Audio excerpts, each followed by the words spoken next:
มาเดินพี่น้องมื้อนี้นะอยากกินไข่เจียวเห็ดมันปูจ้าก็มาเดินเก็บมาเดินหากันหลังบ้านนี่แหละหลังคอนโดนี่แหละช่วงนี้กำลังออกนะคะแต่รู้สึกว่าจะเป็นเห็ดที่ยังตูมตะมุตะมิค่ะยังไม่โตมากแต่เราก็พอได้เก็บถ้ารออีก2-3 วันเนี่ยคิดว่าคง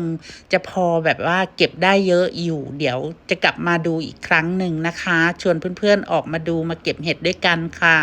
มีแต่ดอกจุ่มๆนะโทตะมุตะมิเป็นตะหักเป็นตะแพงแหงโอ้ยสะออนซ้อนอีก3 มื้อนี่น่าใด